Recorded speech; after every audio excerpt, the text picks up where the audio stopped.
इस कहानी की शुरुआत होती है जहाँ पर हम रानुम नाम की एक लड़की को देखते हैं जो कि एक पोएट थी। इसको पोयम लिखना और बोलना काफी पसंद था। खैर अब सीन चेंज होता है जहाँ पर हम रैनी नाम के एक बंदे को देखते हैं जो कि कुछ लड़कियों को कुकिंग सिखा रहा था। वो उन्हें एवोकाडो के फायदे समझा रहा होता है और इसी बीच हम देखते हैं कि रानुम भी उसकी एक स्टूडेंट होती है। वो रानुम के पास आकर उसे सीड्यूस करने लगता है और कहता है कि वो आज उसके घर आकर खाना बनाएगा। और हम देख पाते हैं कि रानुम को ये बिल्कुल भी अच्छा नहीं लग रहा था। इसके बाद हम रानुम को उसके अपार्टमेंट में देखते हैं कि तभी कोई उसके अपार्टमेंट की बेल को बजाता है। इसके बाद वो दरवाजा खोलती है और दरवाजा खोलने पर वो रैनी को देखती है जो सच में रानुम के यहाँ पर खाना बनाने आया था, या फिर ये कहें कि उसके इरादे रानुम को लेकर ठीक नहीं थे। वो रानुम के बेडरूम में जाना चाहता था, लेकिन तभी रानुम के पास कॉलेज से फोन आ जाता है। अब रानुम रैंडी को कहती है कि उसे कॉलेज जाना पड़ेगा, लेकिन रैंडी यहीं पर उसका इंतजार करने वाला था। तब वो कहती है कि अपार्टमेंट की चाबी उसे स्टाफ को देनी होगी और ये सुनकर रैंडी वहाँ से चला जाता है। अब सीन रात की तरफ शिफ्ट होता है जहाँ पर हम एक हैलोवीन पार्टी को देखते हैं और यहाँ पर कई सारे हॉरर लेजेंड्स को हम देख पाते हैं, यानी कि उनके रेफरेंसेस को, जहाँ पर सभी ने इनका कॉस्ट्यूम पहना हुआ था, जिसमें से हेल रेजर का पेनहेर होता है, चकी और फ्रेडी क्रूगर भी होता है। खैर ये हैलोवीन पार्टी एक अमीर लड़की ने अरेंज करी थी। अब ये लड़की जाती है अपने शेफ के पास में और ये शेफ रैंडी ही था, जहाँ पर वो केक बना रहा था और केक में वो एक सर को सजा रहा होता है क्योंकि ये एक हैलोवीन केक होता है। वो लड़की रैंडी के पास आती है और यहाँ पर हमको पता चलता है कि रैंडी और ये अमीर लड़की रिश्ते में थे। यहाँ पर रैंडी और वो रोमांस करने लगते हैं, जिस पर लड़की ये बोलती है कि वो पार्टी के बाद ये सब कर सकते हैं। इसके बाद वो लड़की वहाँ से चली जाती है और रैंडी केक प्रिपेयर करने लगता है, लेकिन तभी कोई पीछे से आकर रैंडी को पकड़ लेता है और उसे एक चाकू से मारने लगता है। वो कोई लड़की थी। खैर अब वो एक कोईत्री बोलती है ऐसा करते हुए और उसको मारने लगती है। वो उसके टुकड़े टुकड़े कर डालती है, जिसके बाद ने उसका सर काट कर उसी केक पर रख देती है। इसके बाद वो रैंडी का हैलोवीन मास्क पहनती है और वो उस केक को पार्टी में ले जाती है और रैंडी की गर्लफ्रेंड उस केक की तारीफ करती है क्योंकि केक पर रखा हुआ सर काफी रियलिस्टिक लग रहा था। और रियलिस्टिक हो भी क्यों ना, वो तो रियल सर था, पर उसको ये नहीं पता था कि ये सर उसकी ही बॉयफ्रेंड का है। खैर रैंडी की गर्लफ्रेंड उस केक की कैंडल्स को बुझाती है और साथ ही साथ रैंडी के कटे हुए सर को किस भी कर देती है। तभी वहाँ पर अचानक से हर तरफ आग लगने लग जाती है, जिसमें रैंडी की गर्लफ्रेंड भी आग में झुलस गई थी और ये सब वो लड़की आराम से देख रही होती है। इसके बाद अगले दिन हम रानुम को देखते हैं और रानुम अपने कॉलेज आई थी, जो कि एक फैशन डिजाइनिंग कॉलेज था। और जो कल रात हादसा हुआ था वो पूरे कॉलेज को पता चल चुका था, क्योंकि उस हादसे की एक वीडियो काफी तेजी से वायरल हुई थी।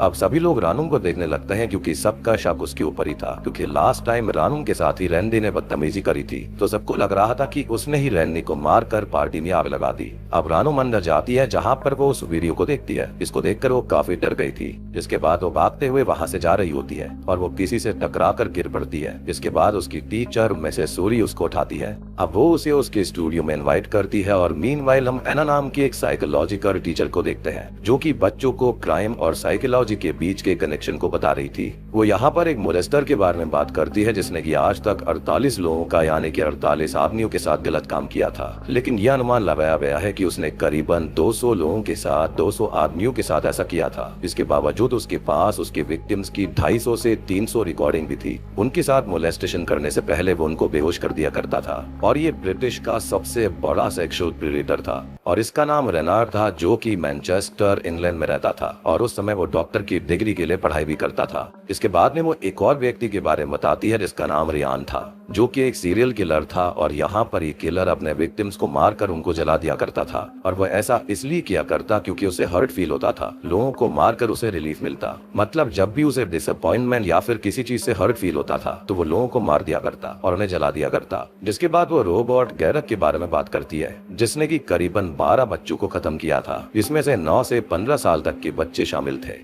अब रोबोट उनका पेट चीर कर उनका खून पिया करता था और उनके ऑर्गन्स को मेमोरी के लिए अपने पास रखा करता। और यहाँ पर जितने भी लोगों के बारे में एना ने बताया था वो सब असल में थे। जिसके बाद हम रानुम को देखते हैं जो कि बाथरूम में ही होती है और वो इन्हीं सब चीजों के बारे में सोच रही थी कि तभी मिसेस सूर्या कॉल उसके पास आता है। सूरी उसे उसके फाइनल असाइनमेंट जमा करने के बारे में बताती है। अब मिसेस सूरी उसकी आवाज सुनकर समझ गई थी कि रानुम ठीक नहीं है, वो स्ट्रेस में है, जिस पर मिसेस सूरी उसको समझाती है कि वो इन सब के बारे में इतना ना सोचे क्योंकि उस हादसे से उसका कोई लेना देना नहीं था और वो रानुम को उसके स्टूडियो में मिलने के लिए कहती है। तभी हम एक परछाई को उसके बाहर वाली वॉल पर देखते हैं जो कि किसी के हाथ की थी। खैर इसके बाद वो अपना फोन रख देती है कि तभी वो वीडियो अपने आप उसके फोन में प्ले हो जाता है, जिसके बाद वो भगवान से माफी मांगती है और हम उस शहरों को वहाँ से जाता हुआ देखते हैं। अब रानू मिसेस सूरी के पास जाती है, जहाँ पर मिसेस सूरी उसके लिए एक ड्रेस बनाना चाहती थी। अब वो उसे लेटाकर उसके आकार का कपड़ा काटती है, जिसके बाद में वो रानू को घर जाने देती है और उसे आज रात के फैशन शो पर इनवाइट भी करती है। खैर इसके बाद हम रात का सीन देख पाते हैं, जहाँ पर मिसेस सूरी एक लड़की को तैयार कर रही थी और यहाँ पर मिसेस सूरी के बारे में एक चीज रिवील होती है और वो ये थी कि मिसेस सूरी असल में लेस्बियन थी और वो उस लड़की को तैयार कर रही थी। साथ ही साथ दोनों के बीच में रोमांस भी होता है। जिसके बाद फैशन शो शुरू हो जाता है, जहाँ पर रानू भी थी और देखते ही देखते एक एक करके फैशन शो में सब मारे जाते हैं और उस लड़की को मरा देखकर मिसेस सूरी टूट जाती है। जिसके बाद वहाँ रानू उससे मिलने आती है और हमको पता चलता है कि रानू कोई आम लड़की नहीं थी। वो मिसेस सूरी को टेबल पर लिटा देती है और उसके दोनों हाथों को कैंची से पिन कर देती है। जिसके बाद रानू कहती है कि वो कपड़े नहीं सिलती बल्कि बॉडीज को सिलती है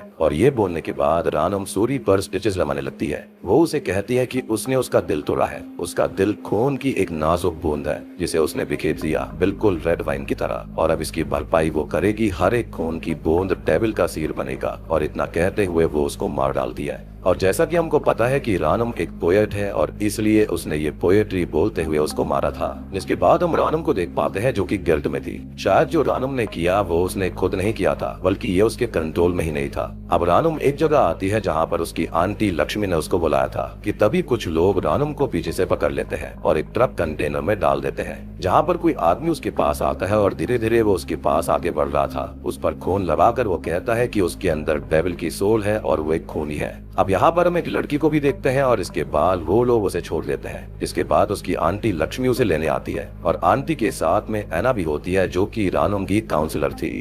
अब ये लोग रानम को घर लेकर आते हैं जहाँ पर रानम कहने लगती है कि वो डेविल नहीं है। उसकी आंटी उसे शांत करती है। दरअसल बचपन में रानम की माँ उसके नए हस्बैंड के साथ लंदन चली गई थी, जिसके बाद से उसकी आंटी ने ही उसे पाल पोस कर बड़ा किया। हम देखते हैं कि रानम के साथ बचपन से ही कुछ गड़बड़ थी। इसके बाद सीन चेंज होता है जहाँ पर हम रानम को देखते हैं जो कि अब ठीक थी। साथ ही साथ हम कुछ स्टूडेंट्स को देख पाते हैं जो कि अपनी क्लास लेने के लिए जा रहे थे। अब रानम उन सब की वीडियो बना रही होती है कि तभी उसको अपने जैसी कोई लड़की उन्हीं स्टूडेंट्स के साथ जाते हुए दिखाई देती है, लेकिन अगले ही पल हम देखते हैं कि वो लड़की वहाँ से गायब हो गई थी। खैर इसके बाद रानम उसी तरफ जाती है जहाँ पर वो अपने दोस्त हयात से मिलती है। हम नोटिस करते हैं कि हयात रानम को अपने पास पोयम सिंग करने के लिए बुलाता है। मीनवाइल हम देख पाता है कि रानम की हमशक्ल उसे बाहर से ही देख रही थी। जिसके बाद हयात और रानम एक साथ बैठे होते हैं, जहाँ पर रानम हयात को ये बताती है कि एक बात थोड़ी सी अजीब है। उसे हर वक्त लगता है कि कोई उसके साथ है और वो अकेली नहीं रहती, और वो तब भी उसके साथ रहती है जब वो सैड रहती है। यहाँ पर हयात कहता है कि सबके पास एक सोल होती है जो कि उन्हें कंपनी देती है, और यहाँ पर हयात ने ये सब उसे काम करने के लिए बोला था।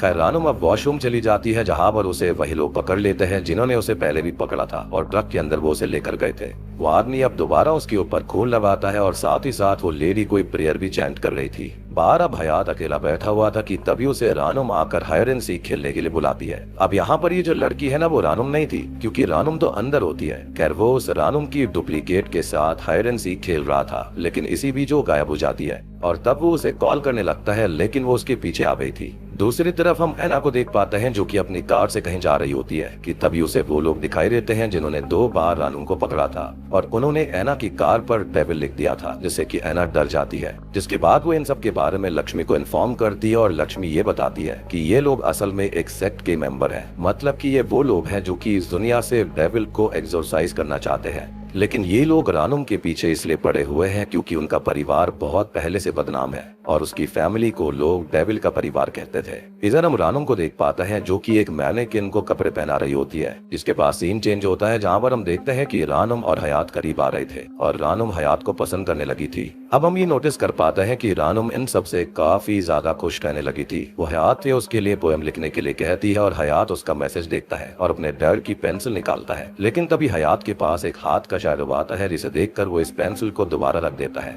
मतलब कि जो स्पिरिट सोल रानम के साथ थी वो नहीं चाहती थी कि रानम हयात से कुछ भी संबंध रखे। खैर इसके बाद ये दोनों ही कॉर्न के फील्ड में जाते हैं जो कि हयात के पिता का ही था। दोनों काफी अच्छे से बात करते हैं कि इसी बीच रानम को कुछ फ्लैशबैक आते हैं और वो कहती है कि उसने ये जगह पहले भी देखी है और उसे ये जगह अच्छे से याद है। साथ ही साथ रानम को एक बच्ची की आवाज भी सुनाई दे रही थी और वो वहाँ से भागने लगती है कि तभी हयात उसे रोकता है और उसे गले से लगाकर काम डाउन करने की कोशिश करता है। मीनवाइल हम एना को देख पाते हैं जो कि अपने स्टूडेंट्स को पॉप कल्चर के बारे में बताती है, जिसमें रेडियो और कॉमिक के जरिए काफी क्रूअल पोएट्री सुनाई जाती थी। उसमें से एक ब्लडी पोएट्री एक रेडियो शो में अवेलेबल है जो कि सोशल मीडिया पर फेमस है। यह पोएट्री जिंदगी में डिसअपॉइंटमेंट और वायलेंस को रिलीज करती है और इन्हें पढ़कर जो मेंटली स्ट्रांग नहीं होता उसका माइंड बिल्कुल हत्यारे का माइंड बन जाता है। मतलब कि ये लोगों के दिमाग पर काफी बुरा असर डालती थी। दूसरी तरफ हम हयात और रानुम को देख पाते हैं, जहाँ पर रानुम हयात को कहती है कि वो अक्सर इसी तरह से डरती हुई आई है जिस तरह से कौन फील्ड में डरी थी। हयात उसको कहता है कि सबका अपना अपना ट्रॉमा होता है, जैसे कि हयात का भी था। वो बताता है कि उसके पिता की मौत एक प्लेन क्रैश में हुई थी और जब भी वो उनकी पेंसिल उठाता है तो उसको वो प्लेन क्रैश याद आता है। खैर यहाँ पर दोनों का मूड ठीक करने के लिए हयात रानुम को कुछ किताबें बताता है जो कि विंटेज किताबें थी और उसमें से एक किताब द ब्लडी पोएट्री वॉरियर थी और ये किताब वही थी जिसके बारे में एना बता रही थी। और इस किताब को देखते ही रानुम उसको पहचान लेती है क्योंकि इसके अंदर जो पोयम थी वो उसने पहले भी सुनी हुई थी। और मैं आपको बता दूं कि जब भी उस किलर लड़की ने रैंडी को मारा था तब यही पोयम उसने बोली थी। दूसरी तरफ हम एना को देखते हैं जिसके पास में एक कॉल आता है जो कि एक केस के बारे में था, जो कि एक 9 वर्षीय लड़के के बारे में था, उसके कत्ल के बारे में। दरअसल एना एक पुलिस डिपार्टमेंट में वायलेंट केसेस के लिए सुपरवाइजर का काम भी करती थी और ये केसेस उसका पास्ट ट्रॉमा ट्रिगर कर देते थे। दरअसल बचपन में उसकी माँ काफी ज्यादा अब्यूजिव थी और ये सब हुआ एना के पापा के उनको छोड़ने के बाद में। उसकी माँ उस पर पीयर प्रेशर डाला करती और उसके हाथों में पेन से स्टैब करती थी ताकि वो सब कुछ अच्छे से करे डर की वजह से। लेकिन जब वो साइकोलॉजी की लेक्चरर बन गई थी तो सब कुछ ठीक हो गया। उसके बाद उसको पता चला कि उसकी माँ को कैंसर हो चुका है और वो उसे उसके पास रुकने के लिए बुलाती भी है, लेकिन उसका मन अपनी माँ के पास जाने का बिल्कुल नहीं था क्योंकि वो बचपन से उसे अब्यूज करती हुई आई थी। और ये सारी बातें वो लक्ष्मी को बता रही होती है। लक्ष्मी ये कहती है कि ये सब अब खत्म हो चुका है और अब वो एक अच्छी साइकोलॉजिस्ट बन चुकी है। इसके बाद लक्ष्मी अपने परिवार की कहानी एना को बताना शुरू करती है। वो बताती है कि सालों से लोग उनके परिवार को डेविल का परिवार कहते हुए आए हैं और इसके पीछे एक बहुत बड़ा रीजन भी है।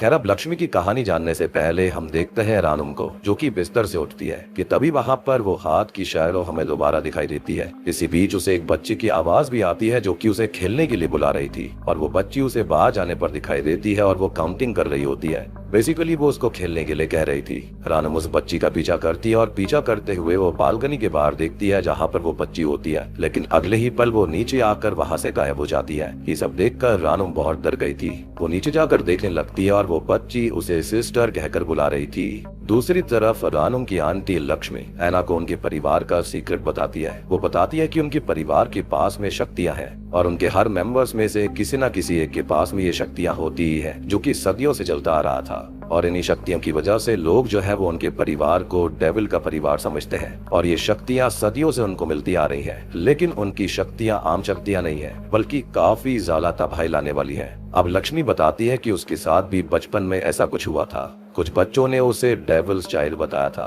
और उसे एक क्लोजेट के अंदर बंद कर दिया था जहाँ पर लक्ष्मी आउट ऑफ कंट्रोल हो गई और वहाँ पर उसने अपनी शक्तियों का इस्तेमाल किया।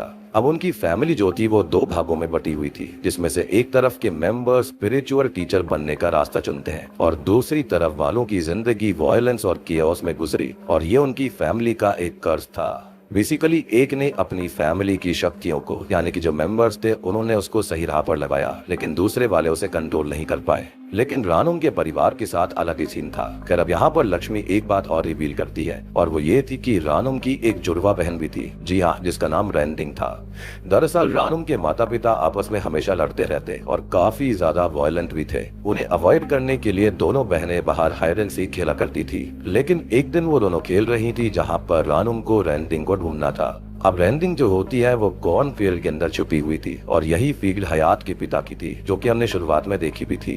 खैर उस दिन रानुम के माता पिता के बीच इतनी बुरी लड़ाई होती है कि यहाँ पर जो पिता होते हैं वो रैंडिंग को लेकर अपने साथ चले गए क्योंकि वो दोनों अलग हो चुके थे और रानुम को वो अपनी बीवी के पास ही छोड़ गया। रानुम के पास में रैंडिंग की बस एक निशानी थी जो कि उसका म्यूजिकल बॉक्स था। इसके बाद से रानुम अकेली पड़ गई और रैंडिंग की सारी यादें उसकी माँ ने मिटा दी थी ताकि रानुम को कुछ भी याद न रहे। जैसे कि मैंने आपको बताया इनके पास में शक्तियां थी जिसके चलते उसकी माँ ने अपनी ही बेटी की यादें मिटा दी, बेसिकली उसकी जुड़वा बहन रैंडिंग की। लेकिन रानुम जो होती है वो एक मैनेक्विन को अपनी छोटी बहन मानती थी और वो उससे बात भी करती थी और उसको कपड़े पहनाया करती। खैर अब यहाँ पर एक और बात होती है और वो बात ये थी कि ये जो ट्विन सिस्टर्स यानी कि रानुम और रैंडिंग है वो दोनों एक दूसरे से अभी भी जुड़े हुए थे और दोनों एक दूसरे की मदद भी किया करते। बेसिकली रानुम तो नहीं, लेकिन रेंडिंग हमेशा रानुम की हेल्प कर रही थी, क्योंकि ये दोनों कितने ही अलग क्यों ना हो जाए वो आपस में जुड़े हुए थे। और ये जो बच्चियां रानुम को दिखाई देती थी ये उसकी पुरानी यादें थी और वो रेंडिंग के बचपन वाला रूप था।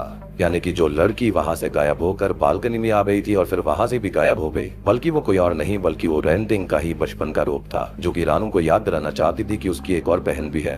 अब इन दोनों ट्विंस की दो पर्सनालिटी थी, एक गुड और एक बैड। और जो बैड पर्सनालिटी थी वो रेंडिंग के अंदर थी और जो खून किए थे वो सभी रेंडिंग ने किए थे। और रीजन क्या था? तो रीजन साफ था कि रैंडी को रेंडिंग ने इसलिए मारा क्योंकि वो रानुम पर गलत नजर डाले हुआ था। बाकी मिसेस सूरी को भी मारने का एक रीजन था, एक तो वो लेस्बियन थी, उसकी भी गंदी नजर थी यहाँ रानुम के ऊपर। और सबसे बड़ी बात कि वो रानुम के टैलेंट का फायदा भी उठाना चाहती थी और वो भी उसे बिना क्रेडिट दिए हुए, और यही रीजन था कि उसने उसको भी मार दिया।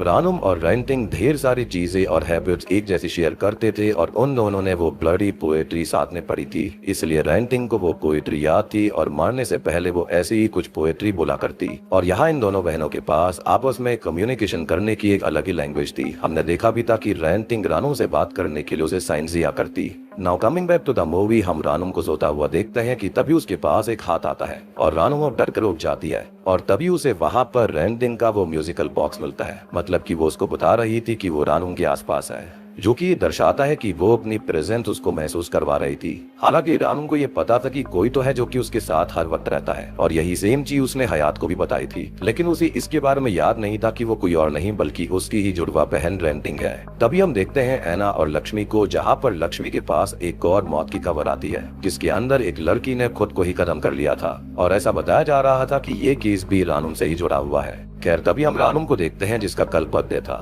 तो रानुम यहाँ पर हयात को बर्थडे के लिए उसके लिए एक पोयम लिखने के लिए कहती है और वो भी उसके पिता की दी हुई पेंसिल से, जो कि उसकी स्पिरिट को बूस्ट करेगी। खैर इसके बाद जब वो कॉल कट करती है तो तभी उसके लैपटॉप पर एक बात लिखी आती है कि किसी भी आदमी पर भरोसा मत करो। ये देखकर रानुम डर गई थी, जिसके बाद वो रात में कार में होती है जहाँ पर उसकी आंटी लक्ष्मी उसे कॉल करके रेंडिंग के बारे में सब कुछ बता देती है और उसकी याददाश्त भी अब वापस आ गई थी। और यहीं से रानुम ये बात समझ जाती है कि उसके पास में जो भी प्रेजेंस उसको हमेशा महसूस होती थी वो किसी और की नहीं बल्कि उसकी ही बहन रेंडिंग की थी, जो कि हमेशा उसका साथ दे रही थी। और ये सब सुनकर वो थोड़ी सी घबरा जाती है। यहाँ पर आप ये भी सोच रहे होंगे कि आखिर वो हमें देखती क्यों नहीं थी या फिर वो ऐसे क्यों थी। तो सबसे बड़ी बात यह है कि उसके पास में शक्तियाँ थी जिसके चलते वो हमें इजीली नहीं दिख रही थी। बेसिकली सुपर पावर्स उसके पास थी। खैर अब ये सारी बातें जानकर रानुम काफी घबरा गई थी क्योंकि उसको हयात के लिए डर लग रहा था। सबसे बड़ी बात कि उसे अभी तक इस बारे में कुछ पता ही नहीं था, ना ही शक्तियों के बारे में भी। उसे खाली हमेशा एक प्रेजेंस महसूस हुआ करती। खैर अब उसकी आंटी लक्ष्मी उसको समझाती है कि उसे अपनी बहन की सोल मतलब कि उसे दिल से एक्सेप्ट करना पड़ेगा और वो दोनों ही हमेशा उनके बर्थडे पर हक किया करती थी। तो अगर वो उसको एक्सेप्ट कर लेती है, उसकी यादों को एक्सेप्ट कर लेती है तो सब कुछ नॉर्मल हो जाएगा। खैर फोन कट करने के बाद में लक्ष्मी कहती है कि उसकी कोई संतान नहीं थी और वो रानुम को अपनी बेटी मानती है। जिसके बाद रानुम के बर्थडे वाला सीन आता है जहाँ पर लक्ष्मी रेंटिंग का फेवरेट गाना गा रही होती है और तब रेंटिंग वहाँ पर आ जाती है, लेकिन वो उसे छोड़कर अपनी बहन के पास जाती है जहाँ पर उसकी बहन केक लेकर तैयार थी क्योंकि आज उसका बर्थडे था। खैर अब रेंटिंग अंदर आती है जहाँ पर वो उसे अपने पास रहने के लिए कहती है, जिसके बाद वो रात भर अपनी बहन के साथ ही रहती है। देन जब रानुम की सुबह आँख खोलती है तब उसे उसकी बहन कहीं नहीं मिलती। साथ ही साथ टेबल पर लिखा हुआ था कि आदमियों की बातों पर भरोसा मत करना। और यहाँ पर उसको पता चल जाता है कि रेंटिंग अब हयात को मारने गई है क्योंकि वो समझ गई थी कि रानुम उसे पसंद करती है। जिसके बाद अब रानुम हयात को ढूंढने जाती है, जहाँ पर हयात को ढूंढकर वो उसके पिता की पेंसिल देती है ताकि वो उसके लिए पोयम लिख सके, यानी कि एक लव पोयम। और ये वो उससे इसलिए करवा रही थी ताकि इससे उसका प्यार साबित हो जाए कि वो उससे सच में प्यार करता है। जिसके बाद जब ये साबित हो जाएगा तब हयात को रेंटिंग कुछ नहीं करेगी, लेकिन तभी वहाँ पर रेंटिंग आ जाती है जो कि अपनी बहन को बचाने आई थी। अब अपनी बहन को देखकर रानुम डरते हुए हयात को लिखने के लिए कहती है, लेकिन जैसे ही वो लिखना चालू करने वाला होता है तो रेंटिंग हयात के दोनों हाथों को पेंसिल से पिन कर देती है। और यहाँ पर हयात की हालत काफी खराब थी, लेकिन अपने प्यार को साबित करने के लिए वो अपने मुंह से लिखने लगता है। और ये सब देखकर रानुम रेंटिंग से उसे छोड़ने के लिए कहती है। रेंटिंग ये देखती है कि हयात वाकई में उसकी बहन को चाहता था और इसलिए वो हयात को आजाद कर देती है, यानी कि उसने अपनी डिस्ट्रक्टिव शक्तियों का इस्तेमाल नहीं किया। और वो अपनी बहन को गुड बाय कहकर वहां से चली जाती है, ये बोलते हुए कि वो हमेशा उसे प्रोटेक्ट करेगी इन केस अगर उसके साथ कुछ भी गलत होता है तो। खैर इसके बाद एक सीन आता है जो कि 8 से 9 महीने पहले का था, जहाँ पर हम देख पाते हैं कि जो रेंटिंग थी ना, उसको एक व्यक्ति क्लब के अंदर चीट कर रहा था दूसरी लड़की के साथ में, और तब रेंटिंग उस लड़की को चोक करके लटका देती है, जिसके बाद वो उस व्यक्ति को भी जान से मार डालती है जिसने उसके साथ चीट किया था। और यही रीजन था कि रेंटिंग अपनी बहन को इन सब चीजों से बचा रही थी, यानी कि फेक लव से, झूठे लोगों से और उन लोगों से जो कि उसका फायदा उठाना चाहते थे। इसी के साथ में ये मूवी यहीं पर खत्म हो जाती है। तो दोस्तों ये थी इस फिल्म की कहानी, उम्मीद करता हूँ कि आपको पसंद आई होगी। तो यहाँ पर हम बात करेंगे रेंटिंग के बारे में। तो यहाँ पर रेंटिंग रानम की जुड़वा बहन थी, लेकिन वो काफी शक्तिशाली थी, मतलब उसके अंदर काफी सारी साइकी पावर्स होती है। आसान शब्दों में ये कहूँ कि वो एक एंटिटी थी। सिमिलरली रानम के पास कोई शक्ति नहीं थी, थोड़ी बहुत पावर हो सकती है, लेकिन वो रेंटिंग के सामने कुछ भी नहीं थी। जैसा कि मैंने आपको बताया था और लक्ष्मी ने भी समझाया था कि यहाँ पर जो शक्तियाँ होती है वो परिवार वालों में किसी न किसी एक के अंदर जरूर होती है, और रेंटिंग जो होती है वो अपनी बहन की परछाई बनकर उन सब लोगों से उसको बचा रही थी जो कि उसको चीट कर रहे थे, उसे हार्म पहुंचाना चाहते थे। बाकी आई बिलीव कि इन लोगों के पास में शक्तियां पक्का कोई ना कोई ब्लैक मैजिक कर ही आई होगी, अदरवाइज ऐसे शक्तियां आना कोई लॉजिक सेंस नहीं बनाता।